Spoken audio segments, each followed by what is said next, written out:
My name is Rusenica. Welcome to my casual YouTube channel. This is where I talk absolutely anything casual or monumental in relation to life and life's events.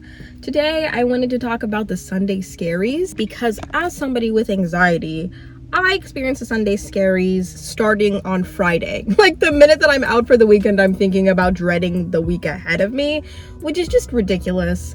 And I've been listening to this podcast by Headspace, Sunday Scaries by Headspace, about like ways to cope with the dread of coming off of the weekend and going into the weekdays, because I think we all just can recognize that it feels like life happens on the weekends and then the weekdays are for like productivity, stress. I don't know, there's just a lot of anxiety that is wound up in that.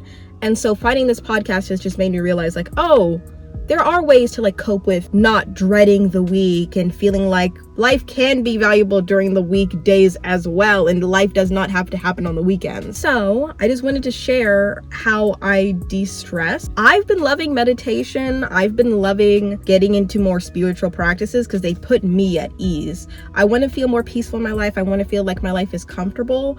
So yeah, let me just share the things that I do in order to de-stress and to address the Sunday Scaries. So one of the things that I do is I have 2 steps that I'm going to bring up. One, in order to address the things that are giving you anxiety, is simply to just call them out and just name them. Something that's giving me anxiety, something that's making me feel like I'm dreading the upcoming week, is that this week I'm having to start, like most people who have borrowed student loans, I'm going to have to start paying them again. So I have to start paying not only my student loans, but the ones that I borrowed on behalf of my parents, the Parent Plus loan.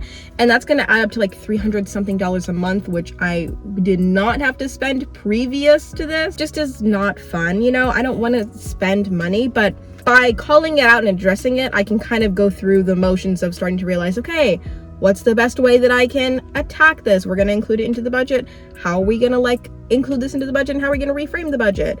Maybe we start listening to more financial podcasts, because there is a financial podcast that I want to listen to that'll probably give me peace and solace and help me figure out how to like address this. So money makes me feel a little bit dread, but calling it out and like thinking about how to manage it gives me a little bit of peace and solace. Another thing, whoever the heck is watching this, think about something that you're dreading this week if you experience Sunday Scaries, and think like, what's something that's making me dread this week? What's something that I'm not looking forward to? And like, how can I make this just feel a little bit less scary in my head for this week?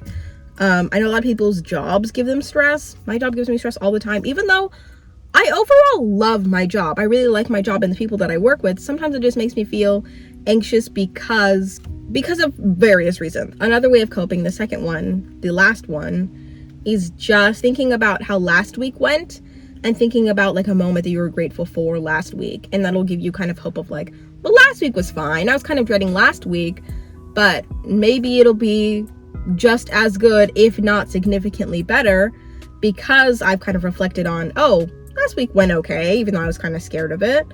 Last week, personally, I wasn't dreading last week, but I did have this big project that was very time consuming that I didn't want to do because it requires numbers, and I hate using numbers, even though I work in financial aid. Because, I don't know, projects are just nerve-wracking because from the start to the finish, it doesn't feel good until it's like, you can't do any more of it, you know?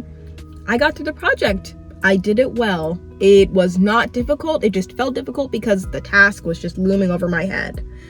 And it just makes me feel like you can do difficult things once you realize the bigger picture of them. I think whenever I was being in school, is like, oh, well, we're just going to graduate. And now that I'm graduated, it's like, oh, that wasn't a big deal. But when I was in school, it was like, oh, this assignment is very difficult. Oh, this thing is time consuming. Oh, I hate this professor. What the heck? All this anxiety on me. But it's like, I could do that over again. I totally could, you know? And if I did it over again, knowing what I know now, I'd be so successful. So yeah, just kind of deconstructing things in your head and then also expressing gratitude about what you did go through can kind of help you address, oh, like we can address the hard things that are going to be presented with us for this week. And then at the end of this week, I'll express gratitude for whatever the heck happens this week. You know, so you're going to have a good Sunday. You really are. As long as you I truly believe this, people who express gratitude, if not daily, weekly, I find are a lot more fulfilled and a lot happier with their lives because they just recognize what's important, you know? I remind my husband all the time because I really want us to be a couple that expresses gratitude and that's truly just like thankful for where we are in life, instead of like looking ahead to the future, because we can like, we fall into those patterns all the time. Like we're constantly thinking we wish we had a bigger apartment. Oh, it'll be great one day when like my husband has his big engineering job. But no, like things are perfect now. Life is right now. The future does not even exist yet. Things are great right now. And if you recognize that things are great right now, it'll be even better in the future, you know? But yeah, some affirmations. I can share some affirmations, but I'm just gonna put them in right after I finish this because I can't think of any right now, and I want to give you like the best affirmations that I use all the time that just give me like peace and solace and just hope for the week. So Sunday scaries are legitimately scary and nerve-wracking and anxiety inducing and dreadful, but you are better than that. Your week is going to be so much more valuable than the things that make it seem like it's not going to be.